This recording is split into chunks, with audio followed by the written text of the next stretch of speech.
IDM সফটওয়্যারটা কিভাবে আপনি আপনার কম্পিউটারের মধ্যে ডাউনলোড করবেন এবং ডাউনলোড করার পর ওইটা কিভাবে ইনস্টল করবেন।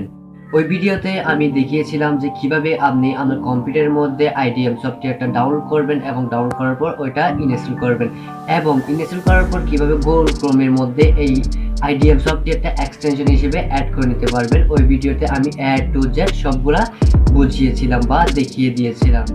তো ওই ভিডিওটার মধ্যে একটু প্রবলেম হয়েছে, ওই প্রবলেমটার কারণে ওই ভিডিওটার মধ্যে অর্থাৎ আইডিএম নিয়ে যে আগে একটা ভিডিও মেক করেছিলাম ওইটার মধ্যে ডিসক্রিপশন বক্সে কিছু ইনফরমেশন রয়েছিল বা কিছু লিঙ্ক ছিল, ওই লিঙ্কগুলা আপনারা অনেকে হয়তো দেখতে পাচ্ছেন না। তো ওই ভিডিওর লিঙ্কগুলা আমি এই ভিডিওর ডিসক্রিপশন বক্সে দিয়ে দিচ্ছি, আপনারা চাইলে এখান থেকে সরাসরি দেখে নিতে পারেন। তো ওই ভিডিওটার লিঙ্ক আমি ডিসক্রিপশন বক্সে দিয়ে দিচ্ছি, আপনারা চাইলে এখান থেকে সরাসরি দেখে আসতে পারেন। ওই ভিডিওটার মধ্যে আইডিএম নিয়ে আমি সরাসরি টু জেড সবগুলা বুঝিয়েছিলাম বা দেখিয়ে দিয়েছিলাম।